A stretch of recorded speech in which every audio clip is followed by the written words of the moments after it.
Welcome back to Comic Book History. This is episode 489. You're probably like, wow, you did another video for this series day afterwards. You usually take a while between videos.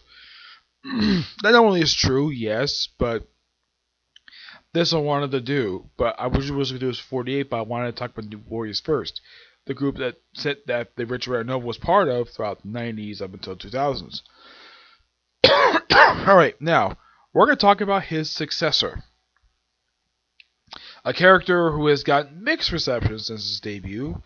Yes, currently the second Nova, and currently working on alongside the original Nova. Sam Alexander made his first appearance in Avengers vs. X-Men #1. Yeah, not a good start for Sam Alexander. Debuting in quite possibly one of the most hated events since I've been reading comics. I've been reading comics now for 16 years. And my god, AVX was so hated that the reviews were so polarizing. And no, the book got basically, from like I took a reception for the artwork, but the story, wow. The story. The character was created by Jeff Loeb. Yes, Jeff Loeb. The guy who was, at one point, the head of Marvel Television. I'm going to get more into that. Yep. Yeah, and like he was first seen battling Tarax Tamer. I'm not kidding about that. That's seriously what he was doing. He's like, for the billionth time, the Phoenix is coming. Yes, he basically was the person who basically alerted everybody that the Phoenix was coming to Earth. Why? Just cause. Yep. And oh yeah, Emma McGinnis basically helped create him. Those first appearance actually Mara.1. Yeah, but here he is right here. But he technically did show up in AVX, but man. Yeah, back in 2011. Yep, and then he showed up in, well, then basically he fell into a coma. Wasn't seen again until like the very end of AVX. And then the year after AVX happened, he got an ongoing series. First up with Jeff Loeb on the writing. Then he left after 5 issues. Now, I do think there was a reason for this, why he left after only 5 issues. He did the same thing with the Supergirl book, the one that started in 2005. Yeah, doing the same thing again 8 years later. Now, this time there was actually a reason. Because I think it was at this point he had been appointed the head of Marvel Television. Loeb himself, from what I can tell, got basically during his tenure as the head of Marvel Television was very mixed at best. Like, for instance, like when they had the Punisher Netflix series, like he initially didn't want this series at all. Like, this was something that Netflix subscribers wanted to see happen. Loeb was not interested in it at all, so he didn't greenlit the series. Netflix did. Yeah, that's Jeff Loeb for you. Heck, he even turned down the idea of having a Moon Knight series. Yep, that's him for you. The book itself was taken over issue 6 by Jim Zeb, actually a really good writer. A very underrated writer, yes. One of like 2 writers who has worked on Marvel for a long time, and yet they don't get much work. Not really, no. Came back with issue 6. Left for issue 18. Yeah, he left just prior to the original Sin tie-in. Yeah, by the way, this book was actually 31 issues long, had 1 annual, and had 3 writers, and was all tied to 3 crossovers. First was Titan Infinity, which also I think that's when Jim Zeb left the book, and then was Original Sin, which basically was the character story for Sam Alexander, who did loosely tied to Original Sin, and Access. Yep. With issue 19, Gary Duncan took over the book, and he was the primary writer of the book up until the book was relaunched in 2015. The first 5 issues, most of it took place prior to his debut, like how he got his power, him meeting Gamora and Rocket Raccoon. Though I should point out, though, Gamora was not wearing the outfit she was wearing at the time in the Guardians of the Galaxy book. She was actually wearing the old Jim Starlin look. A very revealing costume, mind you. Yeah, she was wearing this, and Rocket, from what I can tell, was still wearing a Dan Abbott and Lenny costume. So they basically work together, and of course they end fighting a particular alien who's basically only appears just. I think his name is Titus. I think his name is. He only appeared just in his opening story, and then he died in issue 5. He also revealed he had a crush on a girl in school, a girl named Carrie who got piercings, who overheard the fact she was referred to as the cutest girl in school, which she liked that. This would later turn to an actual relationship toward the end of the volume. I'll get more into that. Mostly put in after issue 5 that took place after AVX, with him eventually taking up the basically he was offered a chance to join the Avengers, but his mother was like, no, join New Warriors instead. Which brought about this book. Yes. No, not that one. Oh, why the heck would I do that for?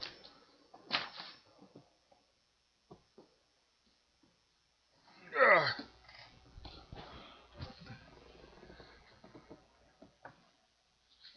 Okay. Sorry about that. That was a goof on my part. Yeah. Which brought about this series. Yes, this awesome series that Chris Yost wrote. Yeah, Chris Yost was also at the time the first writer, aside from Jeff Loeb, whoever was the big writer with Noble Book, to actually Sam Alexander. And he was in this book the entire run. That apparently he apparently was immune to basically having Morlun attack him prior to Spider-Verse. But in the case of the original Sentai, it's mostly put, they reveal that, oh yeah, his father was actually a murderer. And nope, he wasn't. Yeah, it was basically a misunderstanding. That was the original Sentai. The Access tie-in. This was quite interesting. Where during the event, he got the crap beat out of him by the Hulk. Who was known as Cloak. Yeah, it was basically Hulk spelled backwards. It was something Rick Remender did. Now, the thing is with basically the book, he apparently was revealed in an article that Gary Duggan didn't have a problem with this at all because this is probably before the events of Doc Green stuff, so it doesn't really contradict what happened in the actual Doc Green book. Not really, no. Yeah, he got the crap beat out of him, and his helmet got crushed, and then later on he fought, well, at the end of the book he fought frickin' Carnage, where he beat the crap out of him, and then instead of basically hauling the police, he just hauled him off to prison. Also, to fix his helmet, he decided to go various places, and he decided to pay a visit to the Hulk, who at this point was Doc Green. Gary Duggan was writing the books. This is basically basically kind of a crossover in a way with the Hulk during the Mega Hulk story, which is really good. I highly recommend checking it out. Yeah, that's when Mark Bagley was on the artwork, which was really good, by the way. Yeah, apparently, now the thing is, at this point in time, the Hulk had taken presence in the Baxter building. You're probably thinking, why the heck would the Hulk take a presence in the Baxter building of all places? Well, that was something to do with James Robinson's run from Fantastic Four. Apparently, Fantastic Four lost their home because of some stupid guy known as the Quiet Man. Yep, that was pretty much the reason for that. And so because of building his bank, and he's like, okay, I'll move in. This was after the destruction of his own original base that he had called the Beehive. Moved in here, took a spaceship to space, found some other Hulk while off in space, basically trying to find a way to fix Sam's helmet. He also took a chance that he also found a bunch of dead Nova helmets, which he gave more for them when he came back to Earth. Also, he fixed his helmet, and he also found his father. Yep, that was a recurring plot thread throughout the whole book. Like, he was searching his father, and then by the end of the time, he did. Then Gary Duggan left, because, of course, with Secret Wars, like, everything had to restart #1 for some stupid reason. And with the restart, you have a brand new writer book, Sean Ryan. His run was okay. It stood up pretty interestingly, and then it revealed, oh yeah, this wasn't Sam's father. This was not Jesse Alexander. Nope. This was actually a clone. Yep, a frickin' clone. Who also took time to become Nova during his run. Yeah, he was also briefly Nova, though his helmet kept malfunctioning. And then he basically, after revealing, oh yeah, he was a clone, not really him, and then he got off to space, and then apparently Mark Waid picked up the slack trying to find him, in the All New All Different Avengers book. Yeah, he joined All New Different Avengers during this period of time. And they tried to pick it up, but no, they never found him. And then, of course, Richard Rider came back.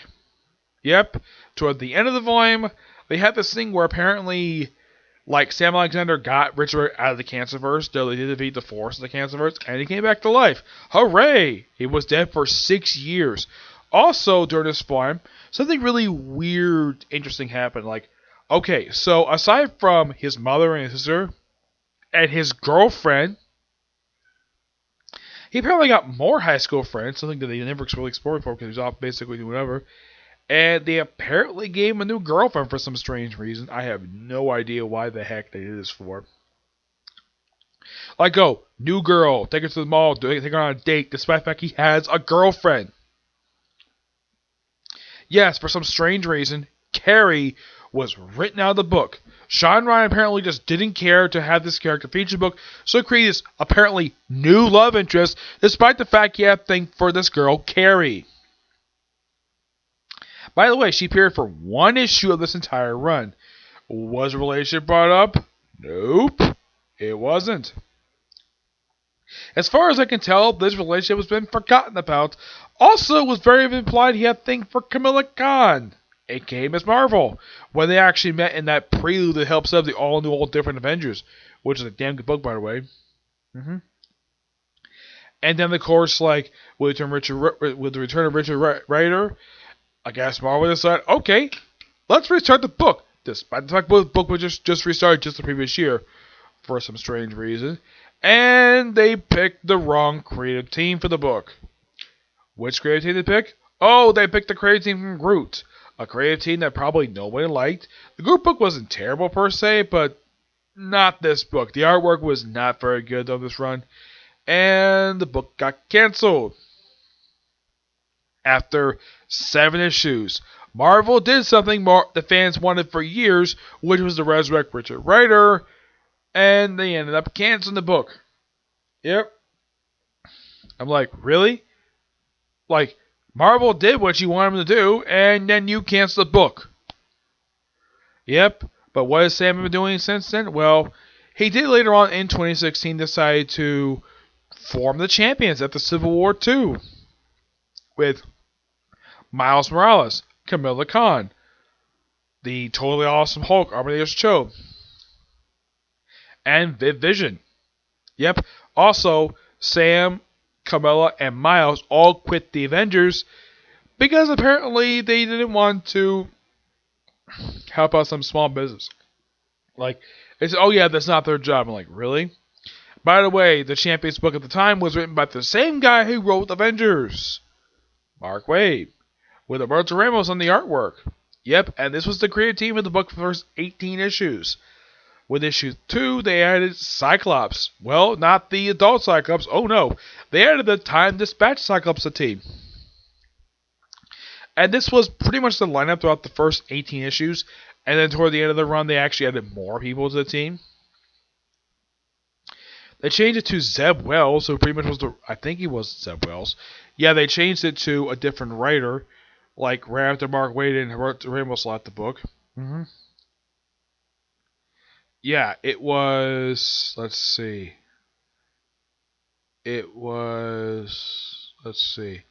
Jim Zeb. Yeah, Jim Zeb basically was the new writer for the book.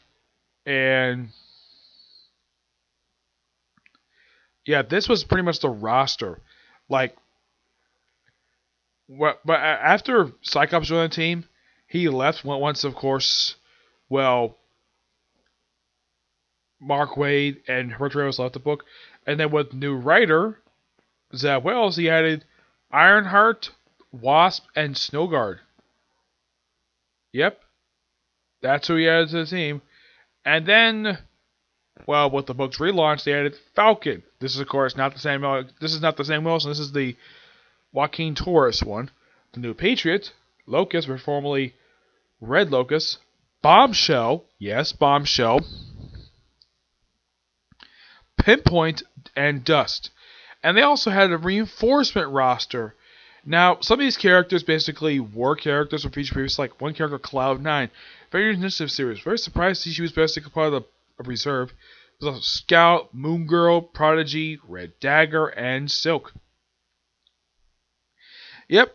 Now, this book, which is pure fun to read, especially on the Run to Rainbows, and of course, the Jim Zeb run. Now, during the Jim Zeb run, something really dumb happened. This is, of course, well after the book got canceled.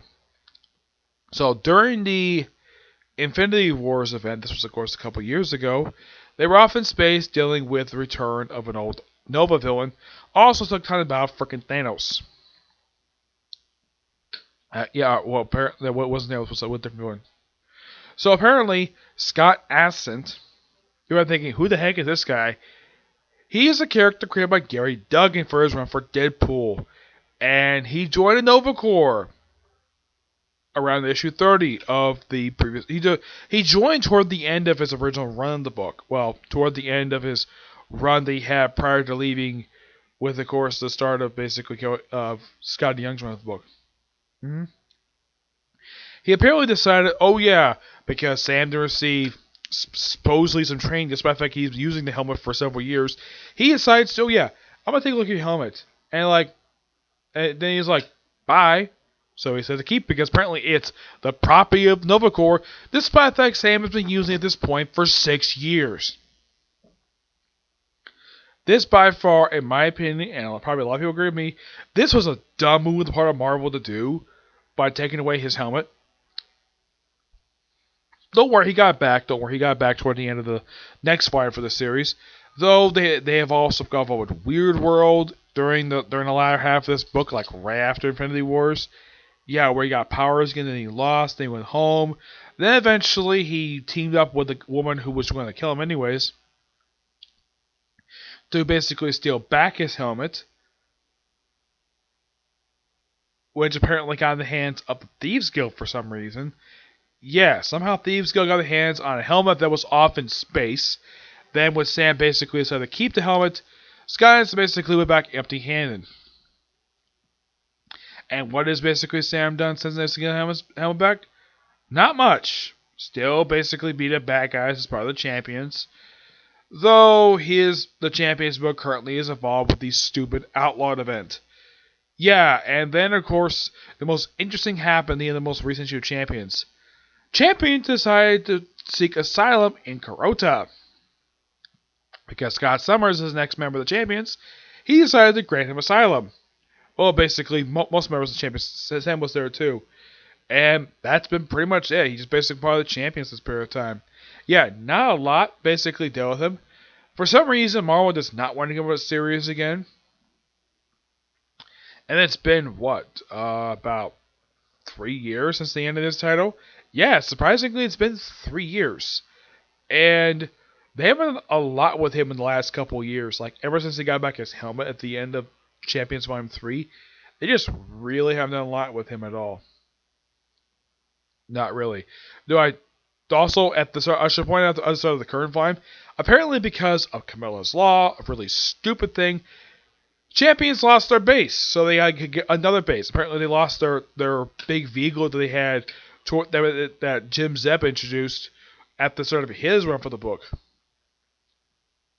Yes, as for why the heck the book decided to restart, number one, because I think that's the way they sell books.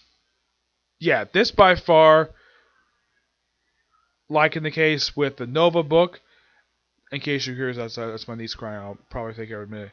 So, relaunching books, Marvel think this will work.